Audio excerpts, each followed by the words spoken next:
nouvelle chaîne YouTube. Aujourd'hui, grosse vidéo, puisque nous allons parler de la NES. Pour commencer, nous allons parler de Nintendo, sa création et ce qui l'a amené à arriver dans le jeu vidéo. Nintendo a été créée le 23 septembre 1889, où elle crée des cartes Hanafuda. Les cartes Hanafuda sont des petites cartes, comme celle-ci, où les enfants japonais pouvaient s'amuser avec dans la cour de récréation. En 1902, ils ont continué à produire des cartes, cette fois-ci un peu plus traditionnelles, et ensuite en 1907, ils ont commencé à exporter leur production. Ensuite, à la fin des années 60, et avec l'arrivée de Gunpei Yokoi, Nintendo a commencé à produire des jouets un peu plus classiques pour les enfants japonais. Prenons par exemple le jouet Ultra Machine, Love Tester ou Ultrascope. En 1967, Ralph Bauer créera le premier prototype de console de jeux vidéo, appelé le projet Brown Box. Le jeu vidéo venait de naître. En 1970, Nintendo commencera à fabriquer des jouets électroniques en collaboration avec Sharp. En 1971, Maniavox approchera Nintendo pour adapter les Kosenju à une console de jeux vidéo.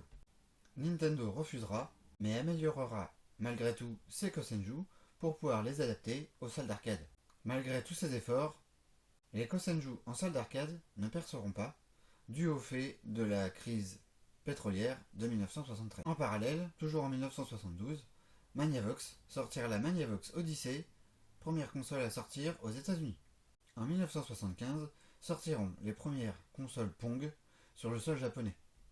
Notons bien évidemment Pong, ou encore Electro Tennis, ou une variante de la marque Epoch. En 1976, un Kosenju Custom sera créé et qui s'appellera Duck Hunt.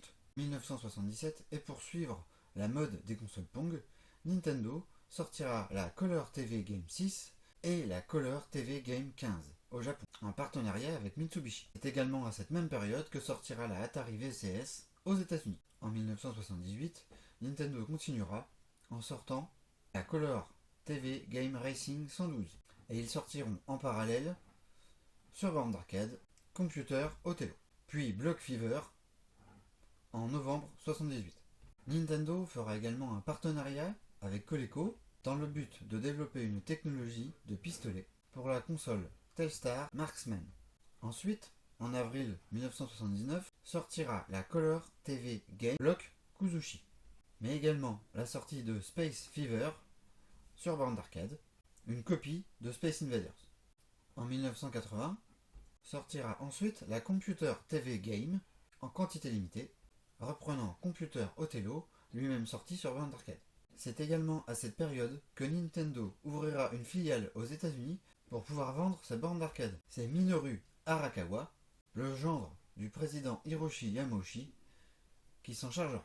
C'est également à cette période que commenceront à sortir les premiers Game & Watch au Japon. Nintendo commencera par commercialiser les bornes Radarscope aux États-Unis et subira un lourd échec, ce qui aboutira à la création du jeu Donkey Kong, qui viendra remplacer Radarscope dans les bornes d'arcade afin de pouvoir les vendre. C'est à partir de l'année 1981 que commencera le travail de recherche et développement de la première véritable console de jeux vidéo de Nintendo. Le nom de code donné, Young Computer.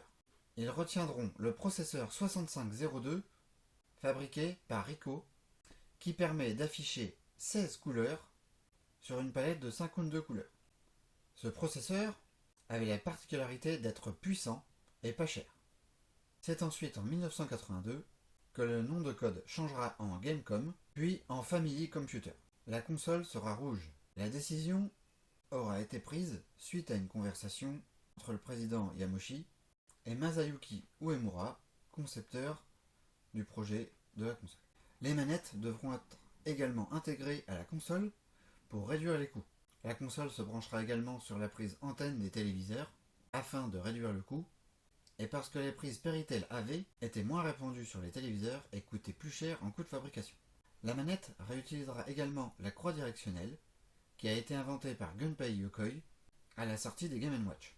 Le prix de vente ne devra pas dépasser 15 000 yens, soit l'équivalent de 158 euros. Malheureusement, en 1983, surviendra la crise du jeu vidéo, Nous pourrons d'ailleurs faire une vidéo si vous le souhaitez à ce sujet. C'est aussi à cette période que sera présentée la Famicom au salon Shoshinkai, organisé par Nintendo pour présenter ses différents produits. La Famicom sortira finalement le 15 juillet 83 au Japon. ファミリーコンピューター登場。カセットを挿入するとカラー52色の鮮やかな画像。コンピューターを相手に麻雀、五目並べ、そしてポパイ、ドンキーコング、2人で楽しめるマリオブラザーズなど10種類。ポーズボタンと切り替えスイッチで簡単にテレビ番組に変わるテレビ共存タイプ。家族揃ってファミリーコンピューター。 En quelques semaines, la console se vendra à plus de 500 000 unités. Pour sa sortie, seulement 3 jeux seront disponibles: Donkey Kong, Donkey Kong Jr. et Popeye, tous issus de l'arcade. Malheureusement, la console fera face à plusieurs problèmes techniques. Ils devront notamment changer les cartes mères avec des processeurs qui surchauffent. Et au niveau des manettes, les boutons carrés seront remplacés par des ronds pour limiter le fait que les manettes s'encrassaient très vite. Ensuite, en septembre 1983, le jeu Mario Bros sortira d'abord sur borne d'arcade, puis 2 mois plus tard sur la Famicom. Malheureusement, en 1984, la console manquera cruellement de jeux. C'est comme ça que Nintendo décidera de permettre à des éditeurs tiers de sortir leurs jeux sur leur console. Citons par exemple Hudson Soft, Namco, Jaleco, Capcom, Konami ou Taito. Ils ne pourront le faire qu'en payant une licence à Nintendo de 200 yens par jeu. Puis devant le succès, en 1985, d'autres éditeurs viendront se rajouter à ceux déjà présents. Le contrat de licence sera également modifié. Maintenant, chaque éditeur devra payer 1700 yens par jeu. Les cartouches ne seront fabriquées que par Nintendo, avec un minimum de commandes de 10 000 jeux. Chaque éditeur ne pourra sortir que 3 jeux par an, et enfin 5 par an. Nintendo contrôlera également le contenu des jeux, ce qu'on appelle un droit de regard, afin qu'il ne soit pas trop violent ou trop sexualisé. En même temps, Nintendo prépare la sortie de sa console aux États-Unis. Ils en profiteront pour changer le design de la console dans une couleur grise pour qu'elle ait une image plus high-tech et moins enfantine. La console sera appelée la Advanced Video System. C'est pendant le mois de janvier 1985, lors du CES de Las Vegas, que la machine sera présentée aux détaillants. Malheureusement, la console n'intéressait pas grand monde. Je vous rappelle qu'on fait suite au crash du jeu vidéo de 1983. La console sera malgré tout présentée avec un clavier, un lecteur de cassette, un joystick, un pistolet, un piano, une manette sans fil et même une machine à coudre. Si, je vous jure. Nintendo retentera au CES suivant du mois de juin 85, où la console s'appellera dorénavant la Entertainment System. La plupart des accessoires disparaîtront, sauf la manette et le pistolet. La console sera dorénavant présentée plus comme un jouet, et c'est ainsi qu'ils dévoileront Rob le robot. Devant le peu d'engouement de la console, Nintendo décide de malgré tout commercialiser la NES uniquement à New York pour 150 $. 90 000 consoles seront vendues, c'est un succès. Ensuite, en 1986, d'autres villes comme San Francisco, Baltimore, Los Angeles, Philadelphie ou Chicago verront apparaître la NES en rayon. En septembre 86, la NES est enfin disponible dans tous les États-Unis. Nintendo devient également leader du marché avec 72% de part de marché. C'est également en 86 que Nintendo lancera le Famicom Disk System. Et ça, si vous voulez, nous ferons une autre vidéo pour ce sujet-là spécifiquement. Puis Nintendo va chercher à commercialiser sa console en Europe. Malheureusement, à cette époque, chaque pays a des lois différentes et un système de distribution différent. Nintendo va devoir s'adapter. En Suède, Nintendo commencera à commercialiser la NES avec la société Berg Sala, qui commercialise déjà les Game & Watch. Ensuite, ce sera au tour d'Insaco pour la Norvège, puis Fuente pour la Finlande, Behind Grabber pour l'Allemagne, Spaco pour l'Espagne et le Portugal, et enfin ASD pour la France, qui sera ensuite racheté par Bandai, qui continuera à commercialiser la console, au prix de 990 francs. C'est également Bandai qui s'occupera de la Belgique et des Pays-Bas. Concernant les autres pays européens, le Royaume-Uni, l'Irlande, l'Italie, l'Australie et la Nouvelle-Zélande, faisant partie de la zone PAL, c'est Mattel qui se chargera de commercialiser la NES. Devant le nombre important de distributeurs en Europe, la situation mènera à un zonage des jeux encore plus poussé. Les NES commercialisés par Mattel n'accepteront que des jeux commercialisés par Mattel. Et inversement, les autres distributeurs n'accepteront que les jeux distribués par eux-mêmes. Ce qui explique le petit marquage sur les cartouches A ou B. Et petite curiosité, ce n'est qu'en 1991 que la NES sortira en Autriche. Il y a également eu des versions spéciales de la console, notamment une spécifique à Hong Kong, une Asian version pour les pays asiatiques, ainsi qu'une version spéciale pour le Venezuela. Il y aura également une version spéciale au Brésil, où c'est Playtronic qui s'occupera de fabriquer et de commercialiser la console. Il faut savoir également que la console n'est jamais sortie en Russie, donc ex-URSS, et une console lui ressemblant, la Dendy, a été commercialisée par Steepler, une entreprise taïwanaise.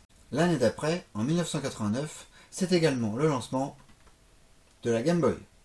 Enfin, en février 1990, afin d'harmoniser la vente de ces consoles et de ces jeux, Nintendo finira par ouvrir des bureaux en Allemagne pour diriger la commercialisation en Europe. S'ensuivra la création de Nintendo France en 1993. C'est également en 1993 que la Famicom AV ou NES 2 sera commercialisée. Concernant les jeux, on a dit avant dans la vidéo que les éditeurs devaient payer une licence pour commercialiser leurs jeux sur la NES.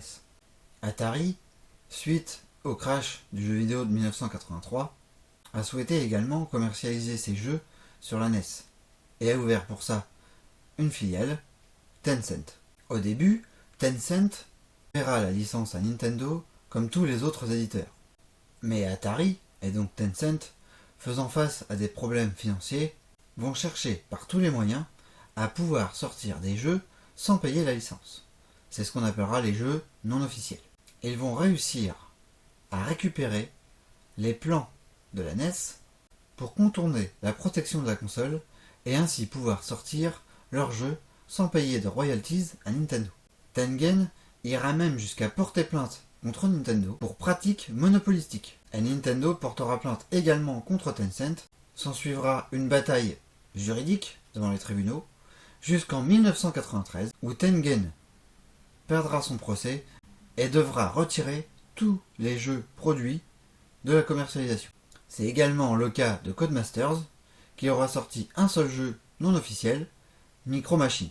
Concernant la concurrence maintenant, la Master System de Sega était la plus grosse concurrente de la NES.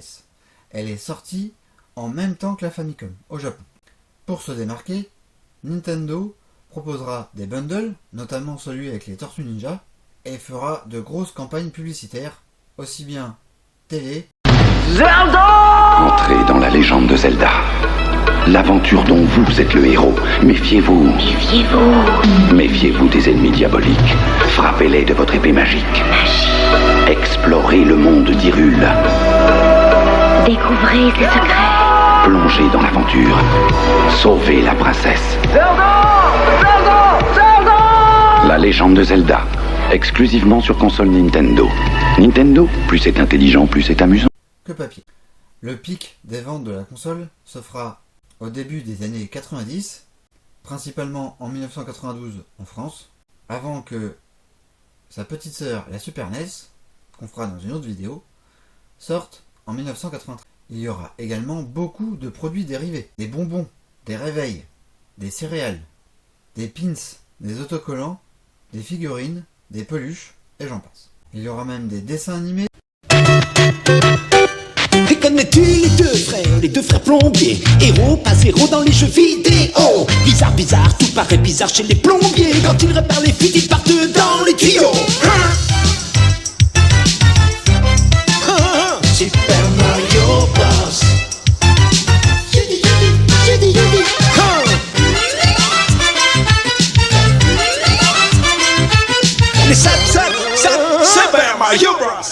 Et des films.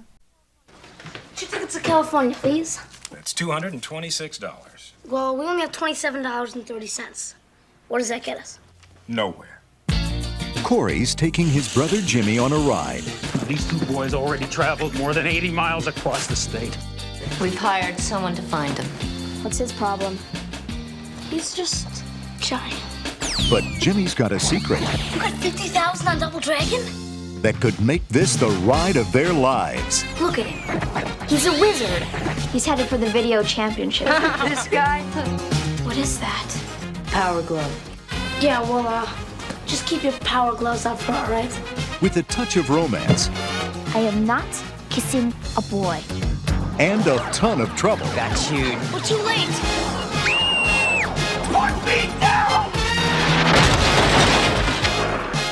Sorry about that. You maniac! They'll get there any way they can.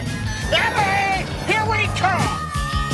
It's Jimmy! It's Jimmy! Come here! Stop them!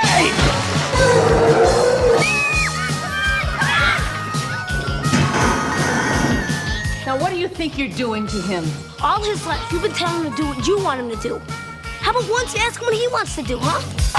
Now, Video Armageddon. it's going to take a lot of guts, You can do it! a little magic, You're the best! and the wizard. Fred Savage.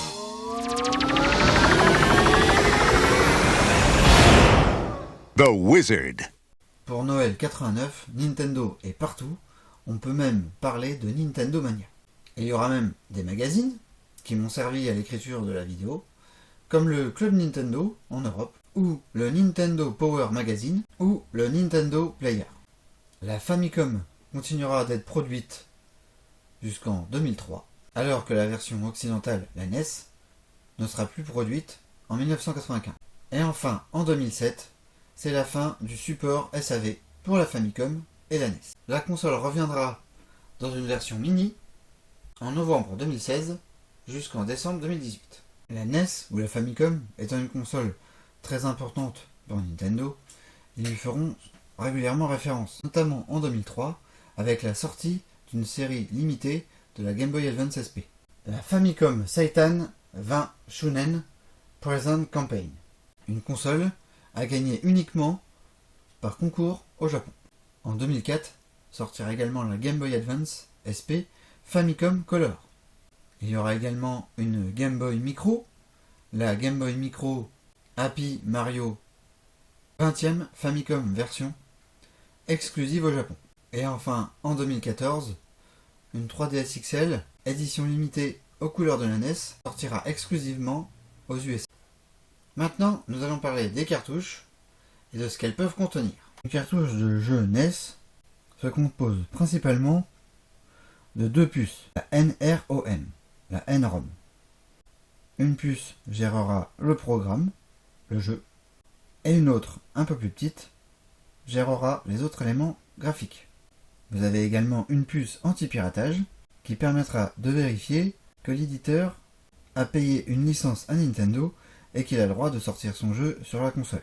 Vous pouviez également avoir une puce supplémentaire dans certains jeux, comme par exemple la MMC1 qui permettait des configurations de scrolling multidirectionnel.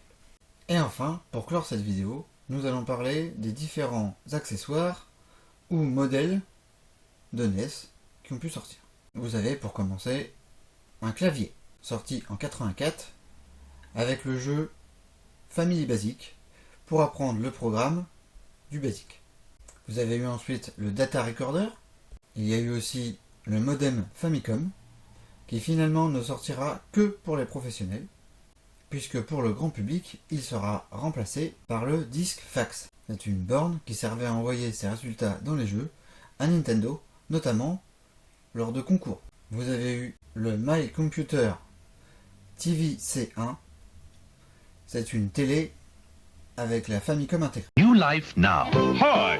今度のテレビは絵が描ける、字が書ける、算数もできる。勉強の後はゲームで遊ぶ。シャープの C1。Je le rappelle, mais on verra plus tard, dans une autre vidéo, en février 86 est sorti la Famicom Disk System, qui permettait de lire des jeux supplémentaires sur la Famicom. Suite à la sortie du Famicom Disk System, vous avez également la Twin Famicom qui est sortie, toujours uniquement au Japon, une console qui regroupait la Famicom et le Famicom Disk System. En 87, il y a eu aussi des lunettes 3D pour la Famicom, toujours au Japon. Et enfin, accessoire exclusif au Minnesota, le modem Famicom qui servira à faire des paris en ligne. J'espère que cette vidéo vous a plu. N'hésitez pas à vous abonner, à liker la vidéo, c'est très important pour le référencement. Pour les prochaines vidéos, nous allons parler des jeux de la console. Pour la prochaine vidéo, nous traiterons d'un des 3 jeux suivants, Donkey Kong Jr. ou Popeye. Donc n'hésitez pas à commenter afin de savoir quel sera le prochain jeu que nous verrons ensemble. Je vous dis à bientôt. Ciao!